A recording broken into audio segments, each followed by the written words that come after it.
राम राम मंडळी. माझ्या भूतकाळातली एक आठवण झाली आणि मनात हसू पिकलं म्हणून आलो तुमच्या मोर. सांगावं म्हणलं तुम्हाला.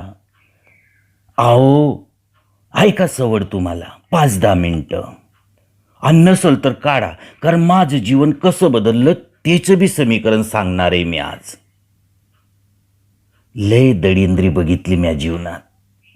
पार दैना झाली होती जीवनाची. पैसा कधी हाताला गावलाच नव्हता. लय लाचार बनवलं होतं पैशांनी ह्या जीवनामध्ये. वय पैशाची किंमत आहेच तेवढी. असल खिशात तर वट, नाही तर कायम झटापट.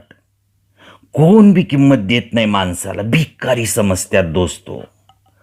अहो, कधी कधी तर टकुऱ्यात विचार बी यायचा की घालायचा कोणाचा घरामध्ये. पण आमचं गावच भुक्कड. सुतळीचा धागा बी कडी कुलपात ठेवित्यात आणि पुन्हा कुलपाचा कोंडा भिंतीला लावून ठेवित्यात. चानसच नाही चोरी कराया. पण बरं झालं देवा, चोरी नाही केली. नाहीतर बसलो असतो आता पावतूर एखाद्या पोलीस ठाण्यात. अख्खी जिंगाणी बेकार झाली असती आणि हे चांगलं दिन कवा दिसलं असतं. वय मंडळी, कोणाचा आशीर्वाद लागला म्हणून म्हणायचं का आणखी काय म्हणायचं. पण लय चांगलं दिन आलं आजकाल. पैसे खिशात राहतात. महिन्याकाठी 25,000 मरण नाही. हमखास बँकेत जमा होत्यात. जेव्हा लागलं तेव्हा कार्ड टाकलं का पैसे बदा पडतात मशिनीमधून. ही जादू केली एका ॲपनं माझ्या जीवनामध्ये. क्रांतीच झाली म्हणायची की जीवनात. मिशो म्हणतात त्या ॲपला. मिशो. काही बी खास करायचं नाही तिच्यामध्ये. वय बिन पैशाचा बेपारी बनतो माणूस. माल मिशोवाल्यांचा आणि इकायचा आपण. इकायचा म्हणजे काय गल्लीबोळात नाही इकायचा. मोबाईलवर ते ॲप डाउनलोड करून घ्यायचं. काय हवं नग ते बघायचं. आपल्या मंडळींना शेअर करून टाकायचं.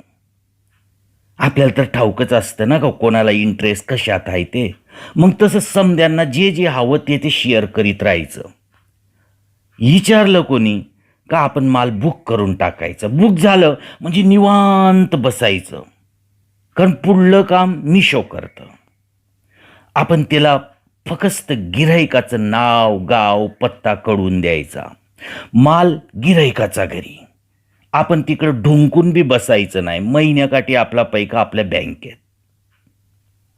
दिवसाकाठी 2-4 बी असं झालं तर 25,000 कुठे गेले नाही. मिशो म्हणतात त्याला. वय आणि हे काय असं तसं नाही. खुद्द फेसबुकने इन्व्हेस्ट केली म्हणजे 200% खात्री, पक्का विश्वास. मी हेच केलं जीवनात. आता टंचाई नाही पैशांची. काय काम बी नाही विशेष. हातामधलं आपलं काम चालूच आणि वरचे वर ह्यो पैसा. अरे पाकिट मनीच नाही तर आक्सिम्या शॉपिंग करायला लागलो. बदललं माझं जीवन ठाऊके. या पैशासाठी काय लाचारी केली म्या. हो, त्याचीच कथा म्या सांगणार आहे आज, पण जरा दमानं. वय या मिशोची लिंक म्या इथं खाली डिस्क्रिप्शनमध्ये देऊन ठेवली आहे. करा डाउनलोड आणि बघा. रजिस्टर करून घ्या आणि खुद व्यापारी बना.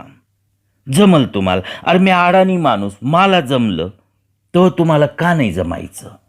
नोकरी भेटल तेव्हा भेटल, पण आजच कमावून घ्या. अनेक सांगू मंडळी, महिन्याकाठी 25,000 देणारी नोकरी बी कुठं नाही. असलीच तर फक्त गव्हर्नमेंटची. आता काय गव्हर्नमेंट वाट बघत बसलंय तुमच्यासाठी. सावध व्हा. 27 कधीच निघून जायचं पार आणि गव्हर्नमेंट बी वर हात करून देईल. पण मी काय म्हणतो, का म्हणून गव्हर्नमेंट खुदच व्यवसाय खुद करा ना. चला लागा कामाला. मिशो तुमचं जीवन बदलल. झाल्यावर माझा हा किस्सा ऐका. हे पैसे मिळवण्यासाठी म्या काय केलं होतं आणि काय झेलावं लागलं. ह्याच पैशापायी मला माणिकराव बुधोजीचं वंगाड तोंड बघायला लागलं होतं. याच्या मायला या माणिकराव बुधोजीचं काय म्हणावं. तू कसा बोट मोजत चाललाय, याच्या नादाला लागलो असतो तर आज आपणाला बी असंच बोट मोजायची पाळी आली असती. 17 जडे गेलं जणू या मास्तराच्या अंगावरनं. मास्तर की नीट कर म्हणावं. चांगलं आशेचं पाणी पाजितो आई घाल्या. भंगार वस्तीचा बामण्या योग आपल्यावानीच. दाढी पांढरी फक झालेली, तडमड तडमड सारखी चिंता करून करून कसा बोमलावानी सुकाट झालेला. अजून बी ताड्यावही येत नाही. हातामध्ये कायम डायरी, कानामध्ये पेन्सिल, कवा बी उठतो डायरीवर चिनकड चिनकड करत बसतो. बोट मोजत असतो. काय लिहितो, काय हिसाब करतो त्याचं तेला ठाव. लय मानत होतो मी त्याला. सभ्य दिसतो मग मास्तर म्हणत्यात कोणाला. बोलणं बी असं की होट नुसतं गोल गोल फिरवतो. एकदा आला लाडा, लगट करून म्हणाला का कवटेराव. म्हणलं कवट्या माझं नाव. मला बघून माणसांचा कवट्या फिरतात. ते राव बिवलय वंगाड दिसतं. कवटेराव. माझ्या नावाची शोभा राहत नाही तरी ऐकतो कुठं त्याचं चालूच कवटेराव कवटेराव. एक सभ्य माणूस म्हणून मी ऐकून घेतलं. दुसरा असतं तर हाणलं असतं दांडक्यानं. तर म्हणला का कवटेराव, एक महत्वाचं काम आहे तुमच्याकडे. मला हसाही येतं. वर्ष झालं असेल त्या गोष्टीला. साला शुद्ध भाषेचा व्यापारी, कुठं शिकला ठाव नाही याची भाषा अस्सल. ठीक आहे म्हणला का एक महत्वाचं काम आहे तुमच्याकडं. मंडळी, मला तुमचं आमचं म्हणणारा ह्यो पहिलाच प्राणी. हिच्या आधी एक बायको आहे, पण तिचं तेवढ्या पुरतच कायम इज्जत काट्यावर घेतली. नाही तर कवट्याशिवाय कोण बी पचारत नाही मला. आता एवढा मान अचानक भेटल्यावर म्या बी हुरडलो. म्हणलं काही बी असू दे, काहीतरी महत्वाचं काम असेल आपल्याकडं.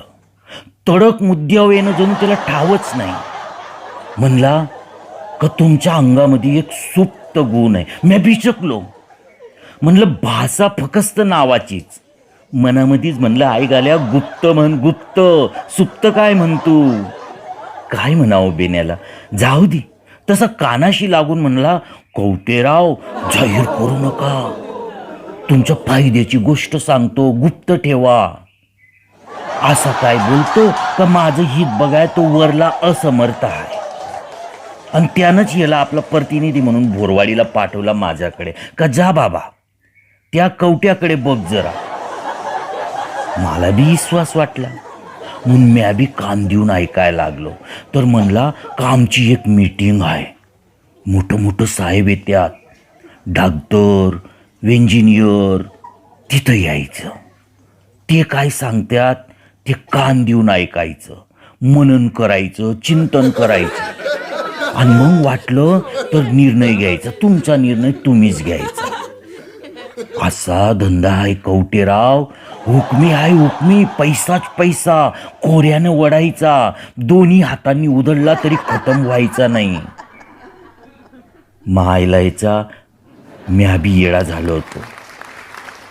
पुढं म्हणला का म्या तुम्हाला सांगतोय बर का. का तुम्ही आपली माणसं, पिरमाची माणसं. आईला अख्ख्या गावामध्ये एक आपल्याला उभं करत नाही. आणि ह्यो लागला फुकट प्रेम जतवाया. ह्यो भंगार माणिकराव बुधोजी. आणि ह्यानं आपल्यावर कधी प्रेम केलं. कवापासनं म्या ह्याचा प्रेमाचा माणूस बनलो ठाव नाही. मला बी येड लागाय आलं होतं. माझं नाव कवट्या. मला बघितलं म्हणजे गाववाल्यांच्या कवट्या फिरतात. समधी तोंड येडी वाकडी करीत्यात. आणि ह्यो मला चांगलं आठवतं. यानं आयुष्यामध्ये एकदा बी माझ्याकडे ढुंकून पाहिलं नाही. चुकून नजर पडली असेल तर कपाळावर आठ्याच आठ्या. सडकून तिरस्कार. आणि निघाला मला येडा बनवाया का मी तिचा पिरमाचा माणूस. म्हणलं असल पिरमाचा तर पिरमाचा. पैशांचं नाव काढलं म्हणून मी चूप राहिलो. काय बोललो नाही. आशेनं ऐकत राहिलो. तसं माणिकराव बुधोजीनं जरा इकडं पाहिलं, जरा तिकडं पाहिलं. अरे कोणाला बी येड नव्हतं आमच्याकडे पाया. तरी कानाजोड तोंड घेऊन म्हणला, कवटेराव आता तुमचं भाग्य खुललं. जसं काही याच्या हातात होतं. तर अमक्या दिवशी तमक्या येडेला फल्याना ठिकाणी मीटिंग आहे, गुप्तता ठेवा. मीटिंगला चाललो आहे असं कोणाला म्हणू नका. या कानाची खबर त्या कानाला लावू देऊ नका. मायला काय बोलणं, नुसतं बोलणं. म्हणलं, भाऊ भाड्याचं काय? नाही, आता एवढ्या लांब मीटिंगला जायचं म्हणजे भाडं लागलच ना. तेव्हा त्यानं तिची सायकल द्यायचं कबूल केलं. म्हणलं काय हरकत नाही, काय बी असू द्या. पण समध्या गावामध्ये माणिकराव बुधोजीनं माझीच निवड केलेली म्हणून मला माझा अभिमान वाटायला लागला. त्याचं बी काहीतरी खास कारण असलं पाहिजे ना. तो बोललाच होता की एखादा माझ्या टपुऱ्यात फिट बसलं म्हणजे म्या काय स्वस्त बसत नाही. सरदार वल्लभभाई सारखं असा गुप्त गुण आहे माझ्यामध्ये. तो शुप्त म्हणतो ते जाऊ द्या. यो सरदार कोण आहे बघायला पाहिजे कवा तरी. म्हणला तो की म्या वल्लभभाई सरदार आहे. तर म्या गेलो ठरलेल्या ठिकाणी. सायकल हाणत 4 कोस लांब गेलो. ले दमाय आलं होतं, पण मीटिंगचा मान म्हणल्यावर एवढं करायच पाहिजे. मला बी घाई झाली होती. त्या मायला मला वाटत होतं का मीटिंग म्हणल्यावर ह्यो मोठा हाल असल. समधी साहेब मंडळी सुटाबुटात धावपळ करत असत्याल. भोंगा असल, बँडचा बाजा असल आणि आपण एंट्री केली म्हणजे भोंग्यावर आपलं नाव येईल. साहेब लोक हातामध्ये हात घेतील, फुलांची माळा घालतील, फेटा बांधतील, झालंच तर फोटो बिटू काढतील, पेपरमध्ये फोटो छापाय म्हणून देतील, बसाय मऊ मऊ खुर्ची देतील. पण कुठलं काय कसलं काय, मायला 4 कोस पेडल मारत गेलो पण ठिकाण भेटाया तयार नाही, पत्ता भेटाया तयार नाही. मारा मार जिकडं तिकडं येड्यागत विचारत फिरलो. कोणाला बी सांगता येईना. लय वैताग आला. तेव्हा कुठे यो माणिकराव भेटलं. माझीच वाट बघत उभं राहिलं.